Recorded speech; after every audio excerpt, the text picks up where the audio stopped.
Welcome to 1202, the Human Factors Podcast. The podcast that covers all things about humans, technology, and particularly the bits in between.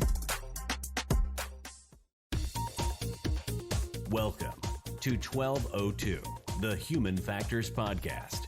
The podcast that covers all things about humans, technology, and particularly the bit in between. With your host, Barry Kirby. Welcome to this lockdown episode of the 1202 Human Factors Podcast. It is a great pleasure to welcome you to my kitchen or dining room. And the person who I'm interviewing today is just sat opposite me now, just mocking me, which is a great way to start. I believe we're in week 4 of lockdown, and though we're not entirely sure, I don't even know kind of what day it is. Yeah, we don't know what day it is and kind of what we're meant to be doing anymore. Bank holidays happened and it just all went in a blink of an eye. However, that's my excuse for not getting out the podcast when it should have been out, which was supposed to be on Monday, and hopefully this will make up for it. Today's the new Monday. Yeah, okay. Well, every day is Monday, and Tuesdays. I don't like Mondays. Yeah. I'd like to welcome my guest. Is somebody who I've wanted to interview for a very long time and find out what they're doing.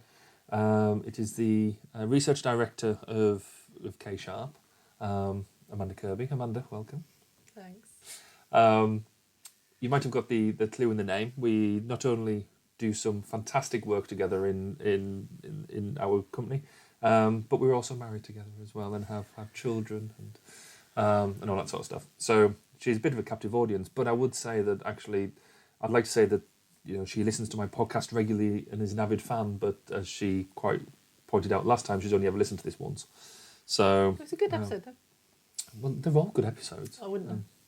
Exactly, that's where we're going. So what we're going to do is talk to Amanda. I'd love to know actually what she does. And so we're going to find out a bit more about what she's done and how she actually got to being where she is today. But then we also want to talk about cyber communities. Obviously, in this state of lockdown with COVID-19 and everything that's going on, most of our relationships at the moment are going on online, one way or another. So we're going to talk about a bit the positive and negatives of that and what potentially the impacts of that could be, and maybe some things that we need to be doing and our sort of cyber behaviour that we need to be thinking about. But to kick it off, let's find out a bit more about Amanda. So, Amanda, you're welcome, and this will be a novel experience for you, having admitted that you don't really listen to the work that we do here. But you've been research director at K-Sharp now for quite a while, since we started. How long have we been going now? About 8 years, something like that? No idea.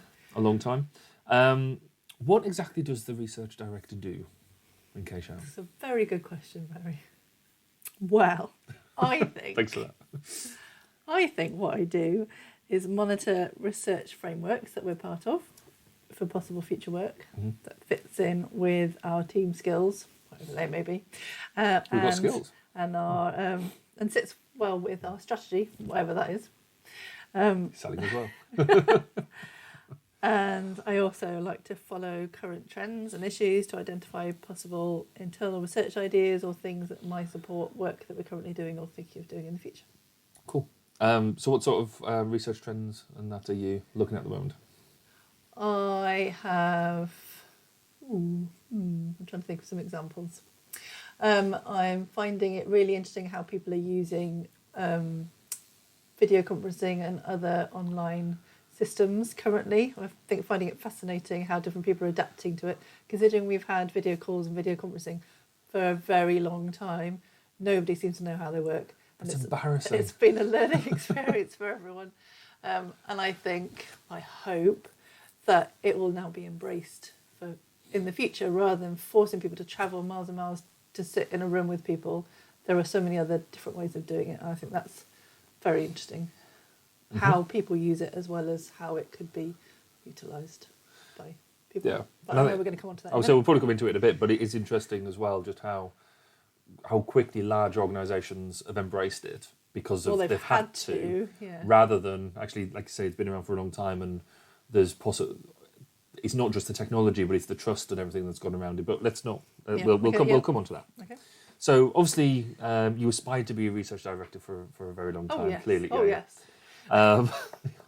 But where did it all begin for you? What was where did you start getting into?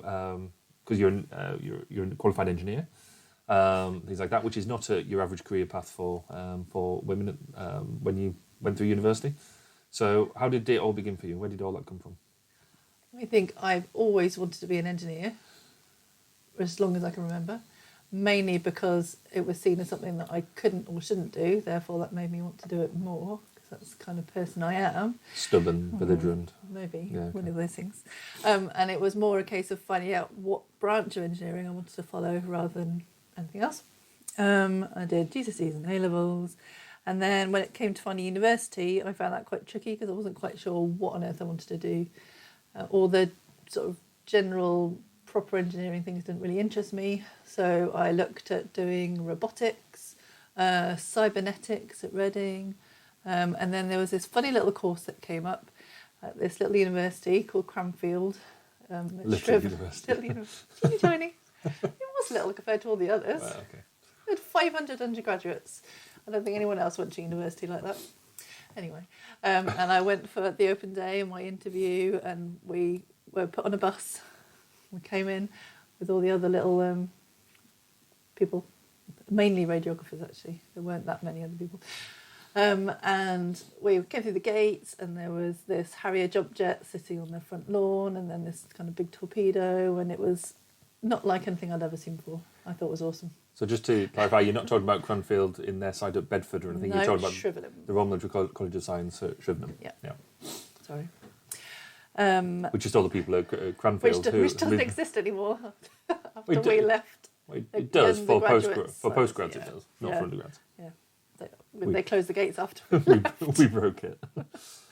Anyway, so I accepted a place at Shrivenham and what did we do? Command and control, communications and information systems engineering. Yeah, I still have no idea what It that was means. a very long-winded way of saying CIS or C3I, I think it was, which was a huge, big military buzzword at the time. It's not used quite so much anymore. We would be called, I think now it would be called disruptive technologies or something like that if it was. It's true, If it was actually, yeah. now. Yeah, that's true. Yeah, because we did a whole if you haven't clued into this, we actually met at university and we were on the same course. But the course itself did cover everything from advanced programming all the way through to knowledge-based systems. What was that weird one you did? Artificial intelligence, that was the one. I did things like more boring things like project management and But we things did like that. telecommunications and jamming and military communications systems, all Yeah. sorts of stuff. It was really interesting. Bit of everything. all rolled Anyway. into one. Yeah. Anyway, most of the people on the course were already military in some way. Like me. And there were very few people like me who weren't in any kind of military stuff. So during my university holidays, I applied for jobs at places that might be of interest, and one of them was DERA, which was the Defence and Evaluation Research Agency, which was an agency of the MOD at the time, based in Malvern in Worcestershire. So I went there during my summer holidays, and then they wrote to me after I went back to university to offer me a bursary for my final year, which was very sweet of them. And then I got an interview and a job offer before I even graduated. So that was very useful. So I know a lot of my friends, when they finished university, they all sort of panicked and didn't have jobs. But I did. It was all good. So I joined Smug. DERA, and that was really interesting. And then after I'd been there about a year, I think it was, this crazy stuff happened, and they split between becoming the STL as is now and Kinetic. And I stayed in Kinetic and stayed there for however long it was until I decided to have a career break because we had too many children. But in my time at Kinetic, I worked at various departments, including the communications department, data mining team, which turned out to be a special projects team, information exploitation, all sorts of things about data and analysis, however you say the word, data analysis. There we Right, go. okay. And then, like I said, I had a career break and I was going to have 5 years. It's all going to be lovely. I'm going to spend it with my children. Yeah. And then somebody decided to jack his job in and set up his own company and needed help. So I ended up doing that. So I didn't get my nice long career break that I wanted. And yes, I've blamed him ever since. There you go. Oh, that's me, isn't it? Yeah, I you. remember. Okay, that's right. This podcast is supported by K-Sharp, the human science research and human factors consultancy. If you want to know how innovating in the relationship between humans and technology can add value to your business, product, or research, then visit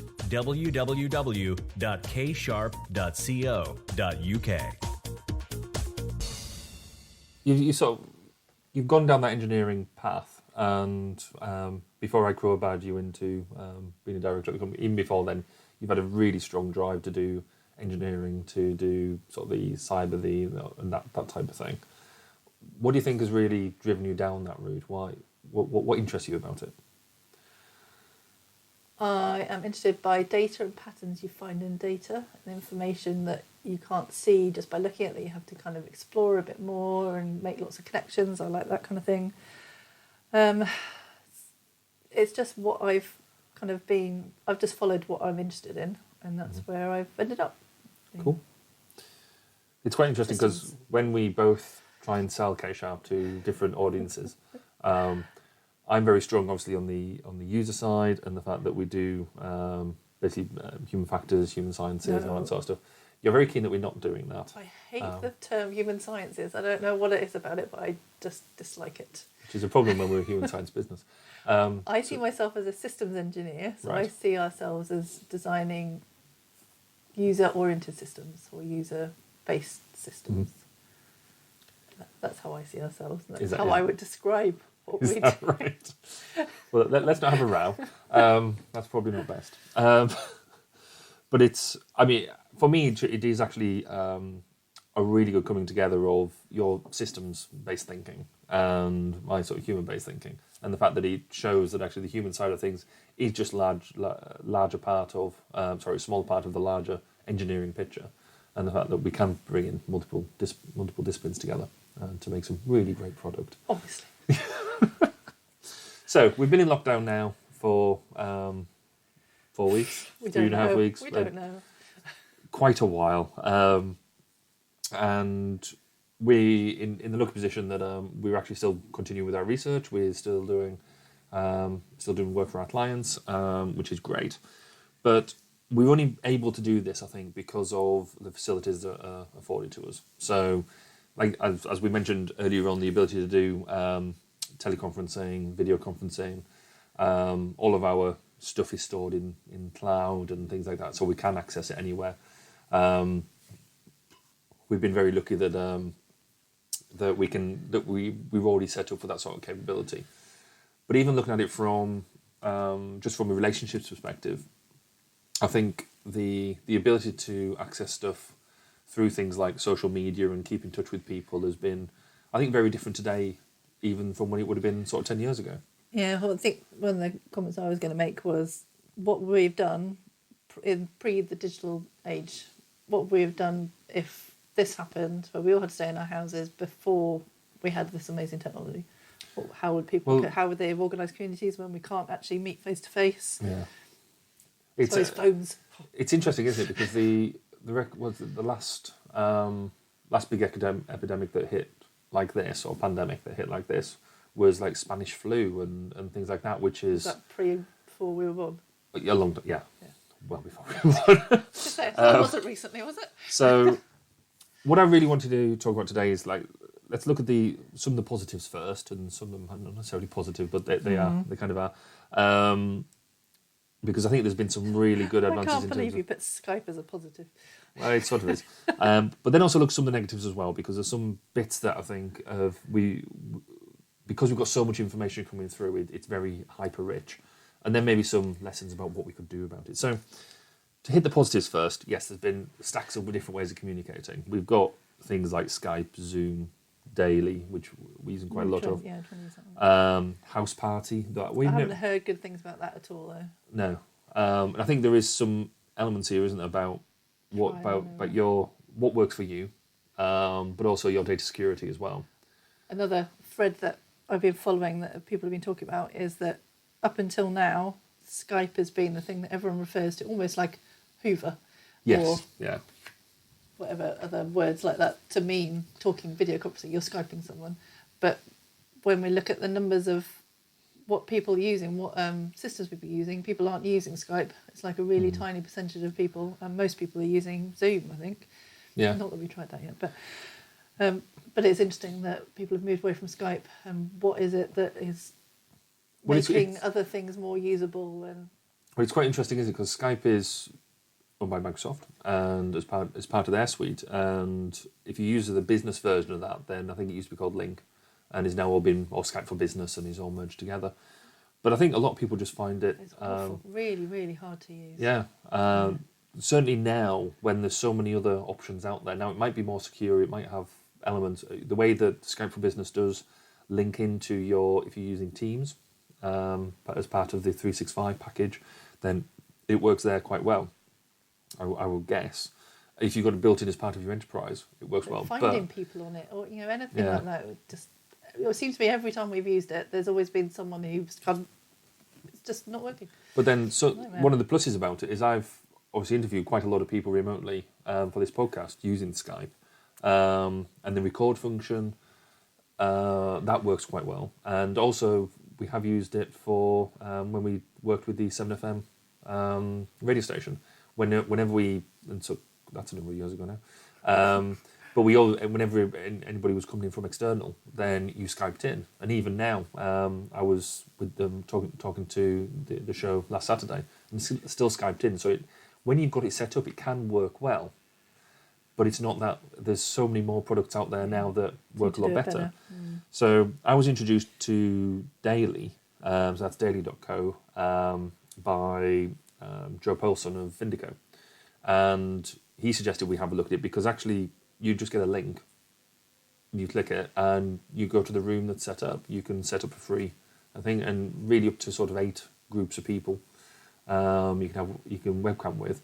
That seems to work quite nicely. It's so simple to use that we've used it now for teams of people. We've used it for pub quizzes, which has been quite useful. And I use it for my team every morning to have a quick half hour and sort of make sure everybody's not gone completely insane yet.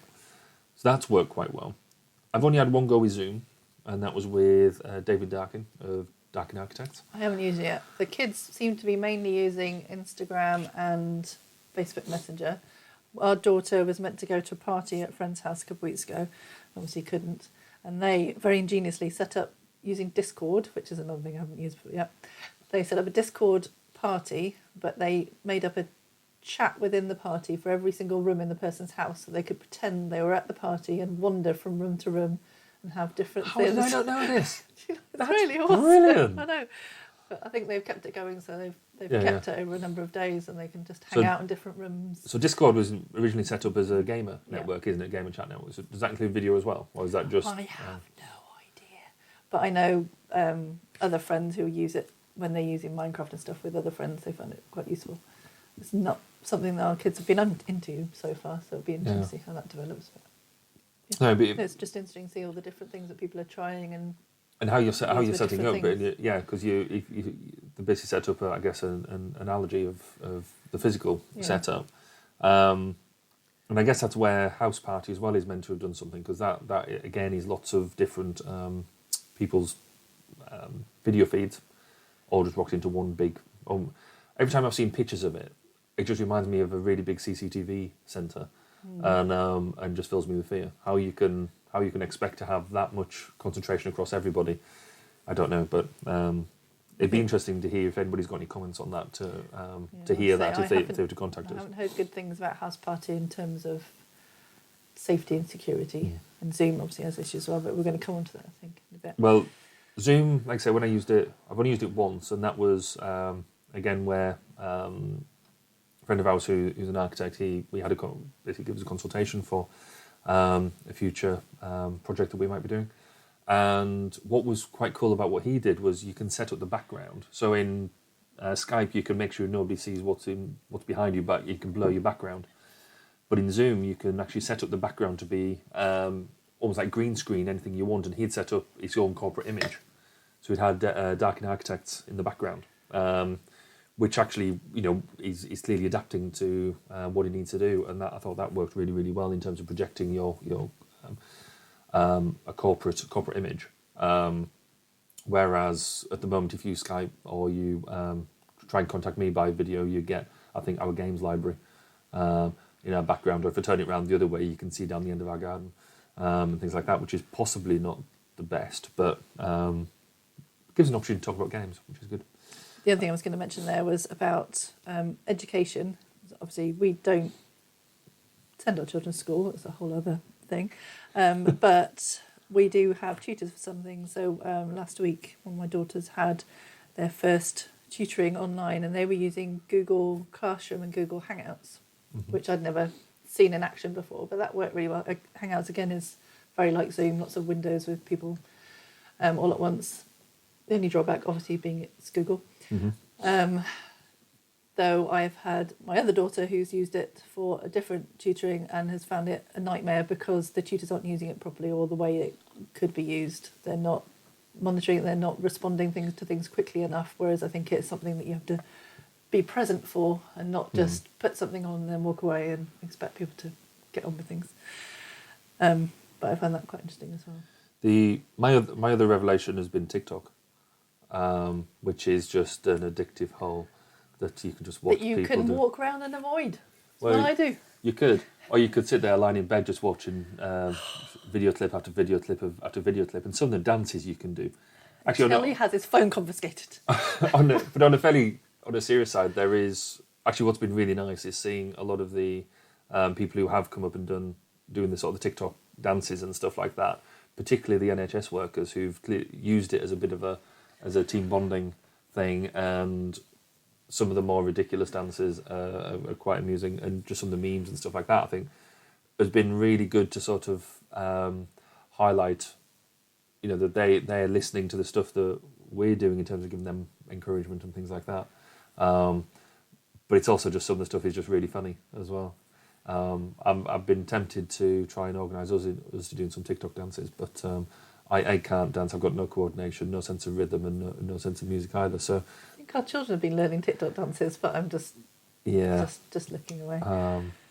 But no, TikTok I think is a big win. It's just hilarious. It's brilliant. How are you finding keeping in touch with family using these kind of systems? Do your parents know how to use such things? It's been quite. I mean, what we did last night, a first family pub quiz, which was, so we had them coming in on daily, and we all said, and we were very prepared. How many households was that? That four? that was three of us. We had two. That was what I was yeah, so we had two, which obviously give us issues. But we had my brother and his family and my mum and dad, and they all. So that was sort of three different houses, but they're based up in Cumbria, and obviously we're based down here in South Wales, so that really bridged that gap nicely. And it was just, yes, we used the focus of the quiz to make it an event, to do something, but I think because it was just an opportunity just to have a bit of a laugh and that type of thing, that worked quite well. I guess what was quite good is that because everybody's now had the positive take on it, it's either you do this or you don't contact anybody, then they've taken a really positive thing on it. That my dad made sure the day before that he knew how it worked, he could get it all set up. I think there's even talk about them putting it on the big telly next time, which is a bit scary. But it was, my mum got involved and all that sort of stuff, so that was all really good. So they've asked to do it again next week, so I'm going to have to write another quiz. Keep you busy. Which I don't think I'd really anticipated. But again, I think there's a lot of people who are using it because, again, we've been forced to. But there are a lot of people who might have the technology, they might have been given an iPad ages ago, but they actually have no idea how to use it. And that's quite tricky when there's no one there to go, no, you just need to go into settings and press this, and it's quite hard to do from a distance. Well, I think that's true because my granddad is self-isolating, is in that critical age bracket, he's also got diabetes and things like that. So, and he doesn't have internet. And so I'd suggested, well, we could get him an iPad or a Facebook portal or something like that. And we just can't because he's got no broadband or anything. And he's got no interest in doing it either. which puts a lot of pressure on my mum because she's got to go out and visit him every day, or every few days or whatever, which is obviously opening up a level of risk. But if she doesn't go and do that, then he doesn't get his pills and he doesn't get any social contact. Because that's where I think one of these things are. It's that community aspect. It's that we've been so lucky that I think there's so many Facebook groups and all that sort of stuff set up, even in our little village, of saying that you can go and does anybody need anything? I'm going shopping. Does anybody need anything from the shops? Does anybody know what was going on? And it's a lot of people who we've never met face to face coming together and actually talking. Because I think you're a member of probably more groups than I am around here. But just simple things like knowing when the doctor's is open, or sending a message out, is there a queue at the place that doles medicines out? Pharmacy, that's the one. Oh, it's been a long day already. But there's a lot of people self-isolating who can't go to shops, and they've made a special forum just for our village so that people could say, I need help, and then there's it's going up and down the country. People volunteer to take part. Yeah, it's up and down the country as well, because you've got, for us, we've also got our Trimsaran community help type thing. Then we've got, because we're in Carmarthenshire, there's the Carmarthenshire group as well that's been sort of set up, which has got wider issues and that coming around it. There's ones for Llanelli itself and things like that. And trying to pass information sort of to and from when you sort of see different things. One of the things that I think was fascinating for me, though, was the first Thursday that everybody went out and clapped. Because it was the first... I mean, obviously, we've done a fair bit of work around on the messages, campaigns and that online and things like that. And one of the critical things is to get something offline that is online until you can actually see an impact. And I think that was the first time I'd seen during this episode that something that was going around online. So every 8 o'clock you're going to go out and clap for the NHS, going to go and clap for the NHS. But it wasn't until you went outside. I think we were expecting to hear nothing, weren't we? Yeah. And then people started clapping. And it was it's semi-spontaneous thing, because somebody had to do it first. I can't remember whether we did it or not, or whether it was we were waiting until someone else did. But then there was, then it started off with a bit of clapping, and then it got louder and louder, and then there was car horns and things like that, and you're like, well, pans, people banging pans and things. Yes. So I thought that was a really good thing. Then they've tried it with other things which maybe didn't work quite so, because we had an embarrassing incident where they were meant to be singing, we were meant to go out and sing the Welsh national anthem, which is hilarious. I'm trying to learn Welsh, but the Welsh national anthem is just a nightmare of pronunciations. I found a phonetically written version of it, so we did go outside and we were going to have a go, but there was a deathly silence. You could hear someone quite far away having a go, but that didn't work at all. No, it didn't, and I think which was a shame. I can belt it out at a rubber stadium, because I think you're... you have a backing singer. Yeah, you just merge into the background, but yes, when it comes to trying to take a lead for it, that was quite hard work. I think what's been quite good is there's been lots of good memes going around as well. Basically, I think the whole idea about trying to raise people's spirits, just like on your Facebook and Twitter and things like that, but also WhatsApp groups and things like that, people sending random stuff. Basically, I think humour, like things like Trump pretending that actually none of this is happening, and but also just general wind-ups over little things. I think that's been... people have been quite inventive with what they've been doing. But then I think there's also been quite a negative side to this as well.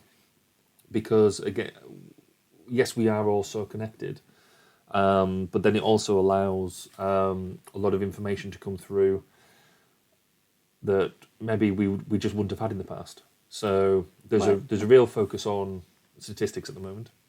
I think to start with, right at the beginning, when we started up all these groups, I found there were quite a few people sharing things, so it hadn't got the source, so they haven't shared it from the original source. They basically just either screenshotted it or something and shared it. So there was one that went round in the first week about if you contacted the number on the back of a tin of baby milk, then they would send you free something. Yeah. It was things like that, which were quite easily shown to be absolute rubbish. So a lot of people would then comment saying, you can't share this is rubbish. And I think people did quite quickly jump on things to say, stop sharing this.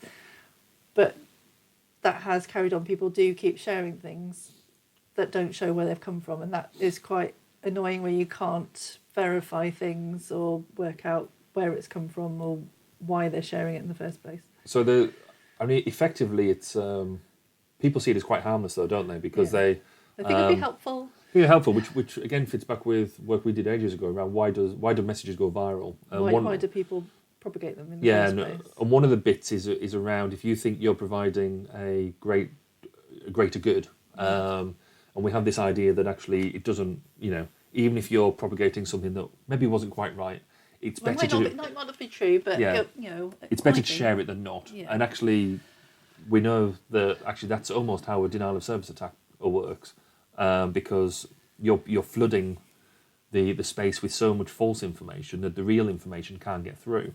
So we kind of need people to start thinking about the information they're working with. There's a lot of things coming through that say, this is from a medical insert random role here, and basically a copied, cut and pasted thing that looks like it's from an email. And again, those are completely unverifiable. So why, it makes people think... It's the equivalent of my friend's friend's... Yeah. Father's cousin's dog. Sort of said something. And again, it's that... what is now trendily called fake news, which has been around forever, but it's really bad. So the biggest one we've seen recently, which could have an impact in the future, is the 5G conspiracy. So this whole virus is caused by 5G, and I've seen some things, some YouTube videos apparently from senior executives saying that they saw this coming ages ago, which is complete and utter rubbish, to put it politely. But it's it's just another thing that people they want information, and so they see this and it fits with this idea, this overall idea that the government and the man is trying to is hiding something from us. Now I dare say that there are some things out there that we do need to be concerned about, do need to be worried about, but it's all getting saturated away in this stuff. Delightful conspiracy theories. Because the other one again is now coming up is the vaccination issues as well. How this I saw one the other day. This has all been caused by vaccines and stuff. And it's going, no, we need the vaccine. It's not the other way around. There'll be lots and lots of Americans who think that this is a problem with antibiotics because Trump said so. Well, yeah. And again, that goes into some stuff we've looked at in the past, isn't it? About because Trump is effectively a viral maven. So he says something. It's a bit like when any celebrity purports to push any of this stuff forward, they have a sense of authority that they maybe don't even realise they've got, though Trump clearly does. And people believe them without actually checking the facts. The other one which you found, was that NHS photo. Yeah, well, I think there's probably been lots of different ones, but basically people photoshopping. If someone holds up a board with a message on it, so the NHS staff were holding up a board saying, please stay home, keep us safe. Mm-hmm. But then they're quite easy to Photoshop to put whatever message you want. So they were being turned political, so basically saying, stay home if you're a Tory, we're not treating you in this hospital, which is obviously not what they said originally. Yeah. But I've learned a new trick, which is reverse image searching, which I'd never tried before. Okay. You said that you'd never... I've never... How did that work? Worked really well. So basically someone was sharing this, and I generally just ignore stuff on Facebook and move on. But there's sometimes people share things, you're like, why did you share that? And that can't possibly be what it was meant to originally say. So you can now reverse image search. I downloaded an app that did it, and you basically upload the photo into it, and it searches, spiders across all these sites, and it tells you where it's been shown before, and you can find out where it originally was shared from, what they've changed, which is quite useful. That's clever. If you're into finding out where things come from, I tend to, because that's the kind of person I am. Well, I think it's something we've got to really get into, isn't it? Because we've got to be more judgmental about the stuff we follow, the stuff we share. You've got to go back and check that what the message has been given is the message that should have been given. So a really good example of that is the recent stuff about the MP's pay rise, about they're all getting an extra 10 grand just to work from home everywhere near us. But again, it plays into that psyche that the MPs are doing you know, them and us. It's them and us, and they, you know, why should they get it when there's people who are really suffering? Yeah. Which is a really legit argument. But then when you dig into it, they haven't been given an extra 10 grand at all. They've been given an extra the extra 10 grand to be made available for their staff, so they can work from home. So if normally MP staff would work from their offices, but then they're still got to carry on the casework that they're doing, because they generally work with a lot of really vulnerable people, a lot of really desperate people, which I know we're all in desperate states one way or another. But if you've got to the level where you're going to get involved with your MP and they're handling your case, then there's obviously some real issues around that. That can't just stop because of what we're doing. And even though Parliament isn't sitting, an MP's work doesn't just stop. So that story was whipped up, and in fact by a lot of the tabloid press as well, to be what it wasn't. And because it fit in with this idea that there was a conspiracy theory against everything, people wanted to forward it on and whip up hysteria. So I think fundamentally stop it. Just stop sending stuff before we actually go and check what the sources of that information should be. If you are a human factors practitioner or in a related discipline and are not already a member, then do look up the Chartered Institute of Ergonomics and Human Factors. They are the professional institution for all human factors practitioners. Find them at www.ergonomics.org.uk. I mean, cybercrime itself is still very active. I've seen a few things coming through, like this week, so people fishing for information and things like that. So this is still being used as an opportunity and still being exploited. One of the worst ones I've seen coming through is obviously our government is providing support to people, but then people who are fishing for information are sending texts out looking like they're from the government, but saying you need to click on this link to access information and things like that. So just because everybody's in lockdown doesn't mean that we can stop looking at the information and stop being critical about what it is we get, and we still have to have our cyber shields up. There was a lot of misinformation coming out as well, obviously. There's lots of bodies, countries, people who are wanting us to be confused, and some of the information that's coming out is deliberately being released to confuse us. I saw a brilliant thing that was on the internet. I think it was an article actually about a group of professors and other such eminent academics who were specialising in propaganda and analysing where it's coming from and all this kind of stuff. But they were using their Twitter accounts to tweet out examples. So if they came across misinformation or such things, conspiracy theories being touted around, they were sharing them with their networks. So this article was pointing out that maybe they were possibly going against what they should be doing. And instead of using them as case studies, possibly in future academic work, they were propagating conspiracy theories and misinformation by spreading it around the networks. Just not the cleverest idea. Because they didn't realise that they're just how much exploitation they have. Well, yeah, possibly. Well, I think it was, the article was pretty misconstruing what they were doing, but I found it quite hilarious. But there was obviously a lot of examples of them around. There's because the social media networks are really good for sharing the information, I guess. And because this is so new, the science is so new, people are very much using it to communicate it round and to try and share opinion. It's just really difficult, isn't it? There are some really good people out there though who are trying to do the battling of this. So there is a COVID-19 cyber volunteer group out there, and they're doing a lot of briefing work to help organisations battle cybercrime through this. It's a whole bunch of volunteers who've just come together to help deal with that. So that's worth checking out there on sort of Twitter and LinkedIn and things like that. I was going to talk about the negatives of using video conferencing with zero experience. I don't know what you possibly mean. Yeah. Well, I was going to talk about things like talking to my mum and dad, where all you see is either up their nostrils or their curtain pole behind their heads because they can't angle the camera properly.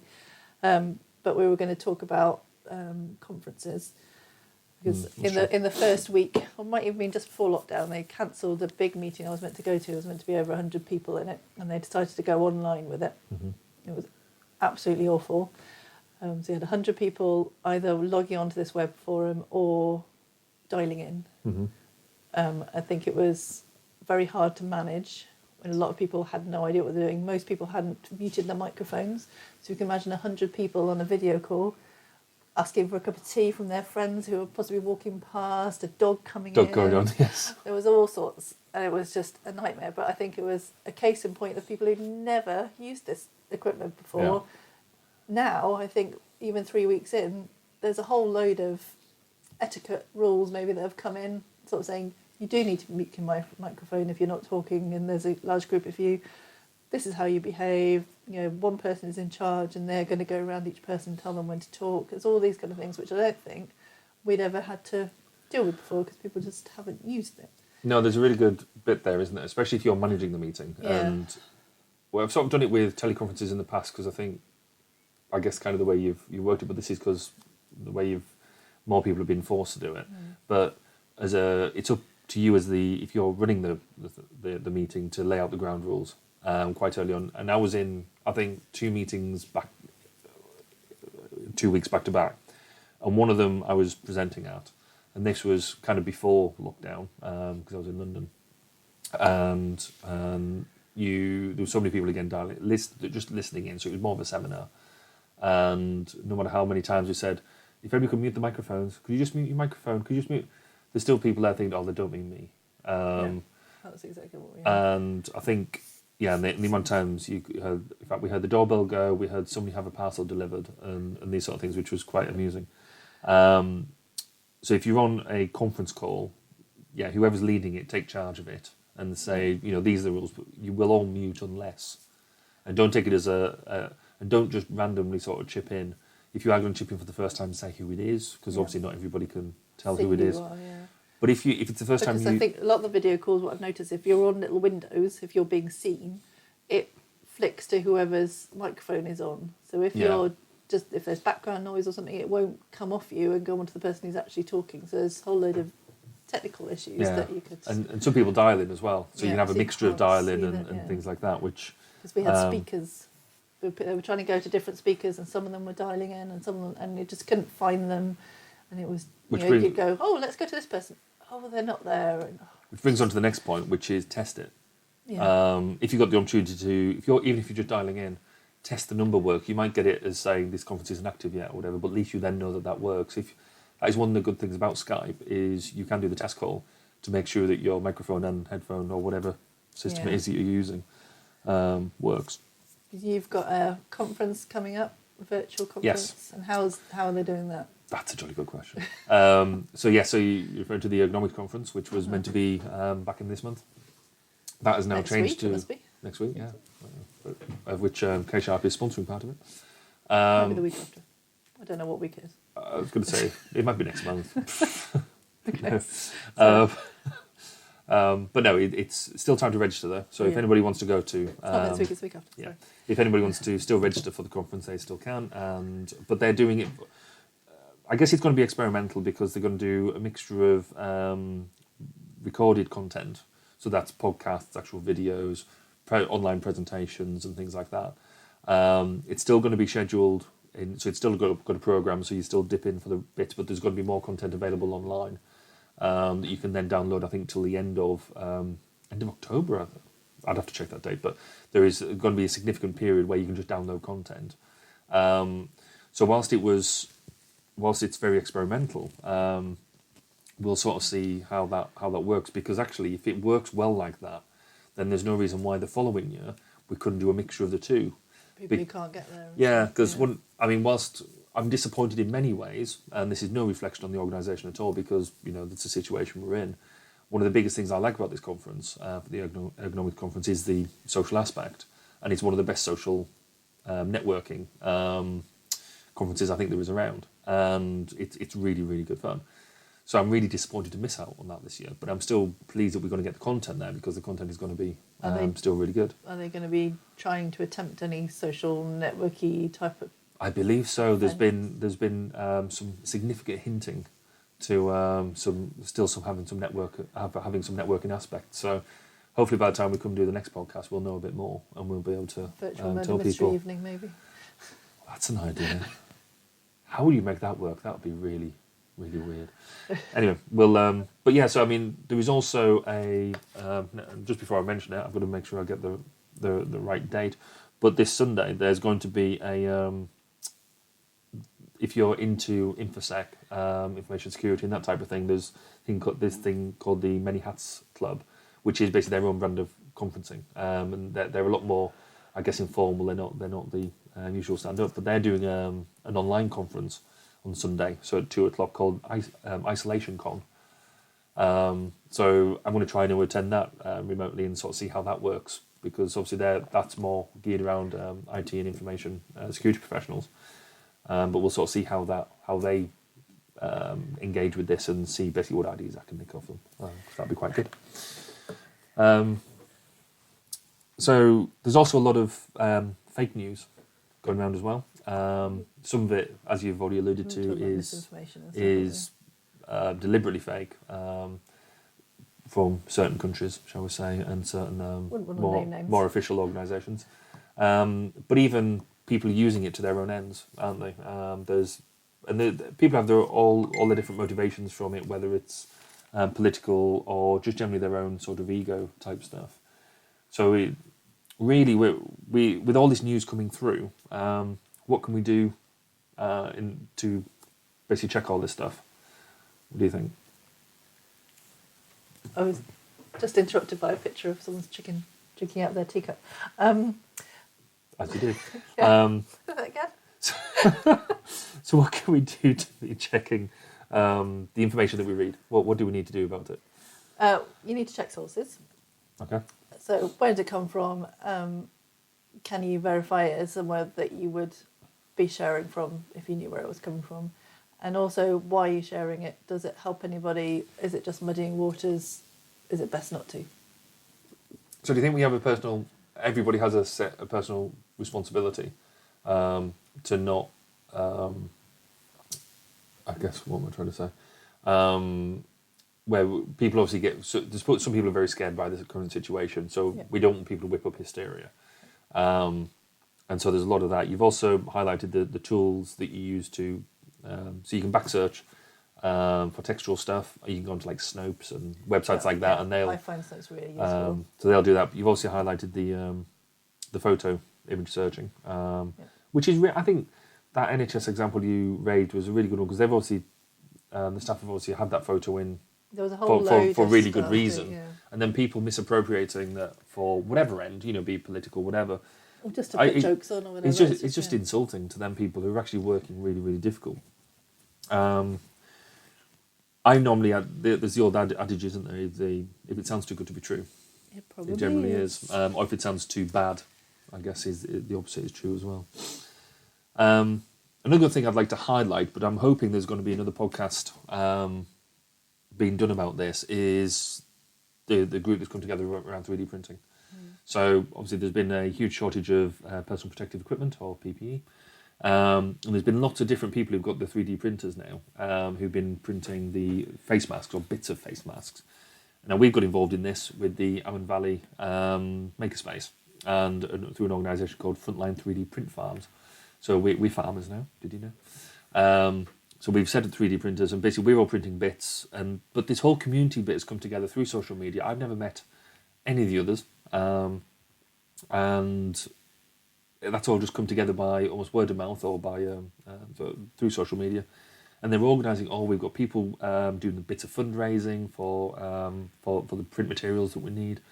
There's people sharing advice, both online with the chat groups, but also WhatsApp groups. We've got, I think... Your funny little chat groups. We've got 3, just for this one organisation, we've got 3 chat groups. We've got one that is the official chat group that is, asking advice and stuff on the printing and stuff like that. But then because we about midnight and stuff like that, naughty. we were maybe one or two have lager shandies. We had to set up another print group so the proper print group didn't get diluted with the nonsense that we were spouting. But we've never met. But we've also been able to have a bit of a banter and help alleviate the isolation side of things. And then another one had to come out to actually deal with the logistics of people picking up and dropping off all the stuff we're doing for decontamination and all that sort of stuff. But again, that's all come out of just cyber because, like I said, nobody's met, and the whole community's just come together.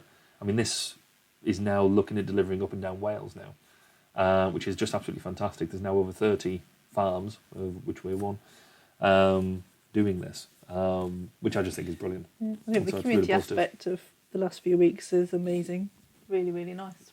Yeah, I think this is going to change things permanently. I think this is not just a one-off. This is going to be something that's bigger, bigger than all of us. Well, our village never had a group for us to chat to, and now there's people posting on it every day and saying, putting, if they've got spare eggs or something from their chickens, they put them on the front wall for people to help themselves.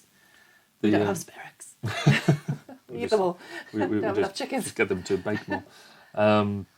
No, I think, but what is going to be really weird, and I think we'll cover this in another podcast in more detail, but after this is over, the lockdown is finally lifted.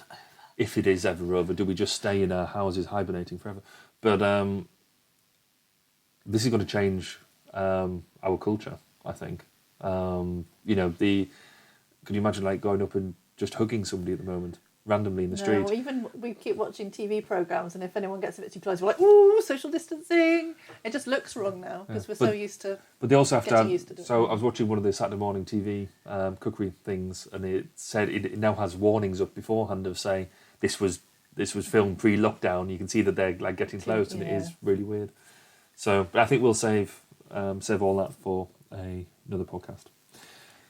So, after all of that, I think to summarise, all of this is still good stuff. All the cyber work is really, really positive, and it's the one way that we're actually staying sane through all of this. But do treat everything you see with caution. Do your due diligence. If you see news stories and that, if you think it's too scandalous or whatever, it probably is. Check your sources. You can check your textual sources. You can check your photographic sources. And if it sounds too good to be true, to check it. Amanda, thank you very much for spending your time and allow me to sit in our kitchen and talk to you. Actually, for nearly an hour. Do a little bit of editing. I can't be bothered. For those who've listened to this podcast before, no, I'm not really hot on it. I used to be. I used to take out all the little and all that sort of stuff. Yeah, I don't do that anymore. It's just too many of them. Yeah. It took longer to edit than it did to actually produce in the first place. People got more time on their hands, it's all right. Well, this is An true. hour worth of butchering is fine. And this makes it more enjoyable. It makes people feel like they're maybe in here with our kitchen with us. Though we maybe need to tidy it first. Yeah. So thank you very much for telling us a bit about yourself and giving us the benefit of your knowledge and experience. In other stuff, and no doubt you'll be coming back to another one because obviously I can't get anybody else. I can't get anybody else to interview at the moment. And so we'll no doubt this will hopefully you might even listen back to this one. No, actually you probably won't listen back to this one. It's unlikely. But in other stuff, we've already mentioned the ergonomics conference.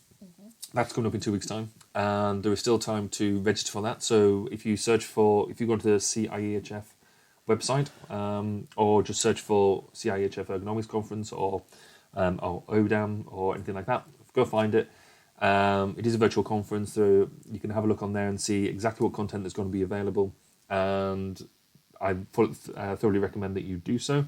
If you've never been to the Ergonomics Conference before, it'll be a really good, taster into what the actual full conference is like when you actually get to meet up physically.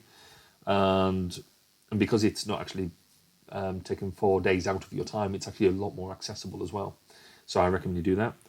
And the last thing, I know we keep on banging on about this, but your continuing professional development, your CPD, there's been suggestions that actually we don't need to do as much CPD because of this lockdown, but actually, whilst that may or may not be true, there's an actual wealth of opportunity. It's not like you're going out anywhere else. get yourself online, and there's lots of online content people who are delivering a lot of their stuff a lot cheaper at the moment. So if you want to learn something a bit new, or you want to go and look at a new discipline, say maybe you want to look into, I don't know, agile stuff, or you want to go and look at new ways of project management or anything like that, you can probably get yourself a really cheap course online somewhere and go and do that, or go and find yourself another podcast, but make sure you come back to this one, and go and see what else is out there. It's an ideal time to stack up your. Remember, you only need 5 bits of CPD for the year. You could get it all done in the next couple of weeks, and then not worry about it for the rest of the year. Though if you're doing it right, you would do it spread out. But apart from that, I hope you're all keeping well, and we'd appreciate any feedback you've got. If you fancy a chat and telling us a bit about what you're doing during lockdown, then it'd be great to hear from you. Just get in touch. But apart from that, keep safe, and we'll see you on the next one. Thank you for listening to 1202, the Human Factors Podcast. Please do get in touch with your thoughts, questions, and comments. You can contact us at www.barrykirby.co.uk and on Twitter at @BAZ_K. See you next time. And remember, it's more than just common sense.